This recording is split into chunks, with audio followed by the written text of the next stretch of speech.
So it's rare that you see a match where, a T20 match, may I add, where a two-digit score is defended. Not just scored in the first innings, but defended.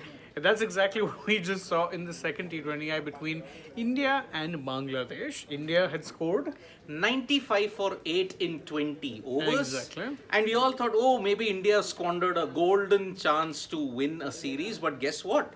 Bangladesh outdid them in a much better way. Yeah, they got 87 all out. All out in 20 overs. And if you consider this is not the first time Bangladesh have ever achieved this kind of an epic choke. 2020, 3 years ago, they had to chase 91 against New Zealand, even lower than this. Yeah. Guess how much they made? 74. Oh dear God. So, when it comes to chasing and when it comes to Bangladesh, it is not an ideal story because they squandered a golden chance to level the series. Exactly. And because of that, India have taken an unassailable 2-0 lead in the 3-match series.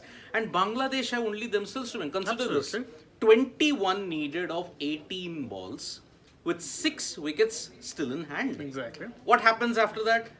Only 12 runs are scored. You lose 6 wickets in 3 overs. That's how bad the situation is when it comes to Bangladesh. In fact, those 6 wickets, 4 of them went in the final over. So Three three to of them were Shefali taken Verma. by Shefali and one was a run out. So, I mean, And India did everything possible to lose the match. exactly. Still somehow they didn't. Harleen Deol dropped a simple catch at long on, and you remember, you have to know that Harleen Deol is a very, very good fielder. She's Exactly. taken some blinders, Yeah. but she dropped a simple catch. Then in the 19th over, Deepti Sharma was bowling. Yastika Bhatia could have had ages to just underarm or even run to the stumps and dislodge the bails. But Guess no. what? Point blank range. She missed. The batter was in. And on both the occasions, if you have to look at it, it was Bangladesh skipper Nigar Sultana who got away with it. 34. You thought she was going to take Bangladesh over the Exactly. line, but no. She fell in Deepti Sharma's over, and after that, Shefali Verma, not with the bat but with the ball. Once again. 3 wickets, 4 wickets in that over, including 1 run out.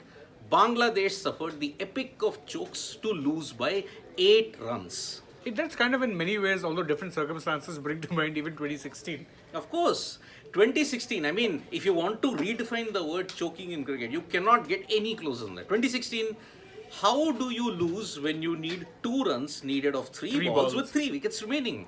Guess what? Bangladesh did it. 2 runs, 3 wickets, all fell. You remember, MS Dhoni doing that Usain Bolt dash, just running out Mustafizur.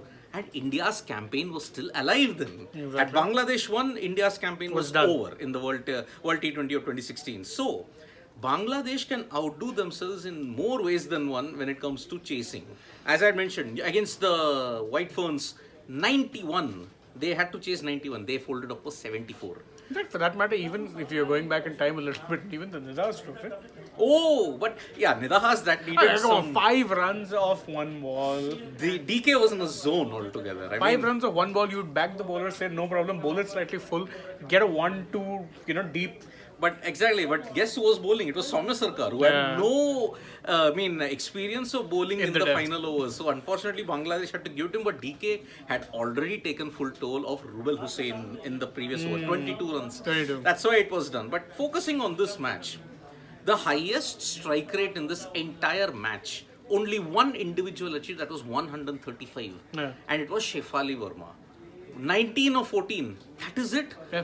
Everybody else was in double-digit scores when it came to strike rate, which meant this was far from an ideal Mirpur wicket that was presented. It was far from an ideal T20 strip, even if you're considering the fact that, okay, fine, you've already played a match here. But, the simple fact is you're going to be playing 4 more matches here. Yes. Third T20I, and then after that, you'll also be playing the 3 ODIs over there. Exactly. So it's just going to get more and more tired, and truth be told, again, questions need to be asked about what exactly the logic was here behind the organizing.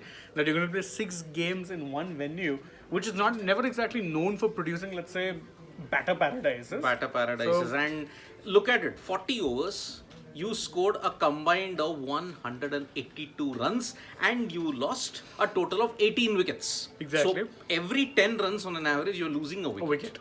That is how bad this wicket was. Now, coming back to the key talking points in this match, there are problems galore even on these kind of surfaces for India's batters. 4 overs, 33. Shefali Verma had gotten off to a great start, 19 of 14. Today, how fortunes can change. Harmanpreet Kaur, a brilliant 50 in the previous game, got out for a first ball duck. Yeah. That's how fickle fortune is when it comes to cricket in this part of the globe. Yeah. 33 runs were scored in 4 overs. What happened in the next 16? Only 62 runs. Also, one problem which I think is one which has haunted India in big tournaments, that top order collapsing, and then you're just leaving too much to do for the lower order. And I mean, yeah, it was another problem. And truth be told, it did kind of feel like it was that. I know it wasn't the same situation. It was just a bilateral. But you've seen this happen with the team before, that the top will just collapse and then thereafter it's like, okay, then it's doing rebuilding. Today, India were luckily taken out of jail because the opponent is not known to chase well. And more importantly, I think both teams were trying to lose. Yes. Very hard. Very hard. Very hard. A better team like England, Australia or South Africa would have made the Even Indian... New Zealand. Yeah, New Zealand. They would have made the Indian batters and bowlers pay very, very dearly. Especially the Australians. I mean, this kind of a score, Australia would have got it in 16, 17 overs, but they would have lost 2 or 3 wickets. Yeah. That's about it. Bangladesh, on the other hand, everybody, if you look at their batting, it's all reliant on their captain. Yeah. Nigar Sultana has scored the bulk of the runs every single time she stepped up. But today, too much to do because what was the rest of the support if you look at it? I mean, I just want to have a cursory look at the scorecard. Okay. And it's a horror story. Because, what was it? 87. Out of that, 34 alone came from Nigar Sultana. And the highest scorer after that, well, guess what? 1 second, let me just see this. 5-5. From Shamima Sultana and Shati Rani. Then Murshida Khatun with 4 of 15. I'm not telling you a test or an ODI score. This is the batting lineup. 38 of 55. 5-5-4.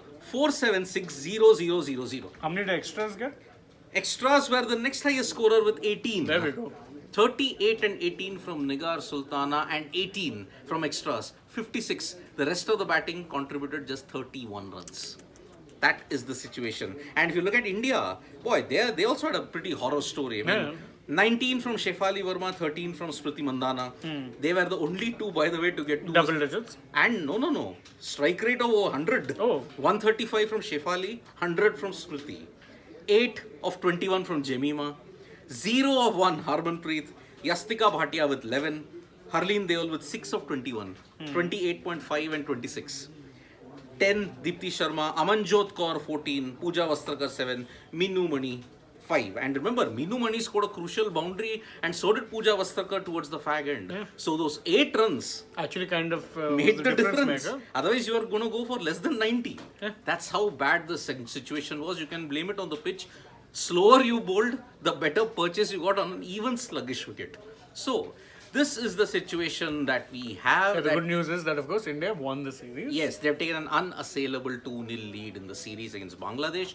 1 more match to go. There are 3 more matches, ODIs that too, on the same Mirpur wicket. God help the ODI format in that sense. So, do watch STPL final. Of course. So, good captaincy by Harmanpreet Kaur. Navneet Mullapalli, I will just say this. Harmanpreet Kaur escaped because her opponents did not know the art of chasing in a good situation like this. Ideal, 96, no pressure. But Bangladesh's inexperience hurt them really badly, and that is why India managed to get out of jail. Yes, some of the bowling changes that she made, Minu Mani, then the likes of Deepti Sharma. Deepti Sharma, by the way, re-established herself as a very good death bowler. Shefali Verma's performance was a bonus. With the ball.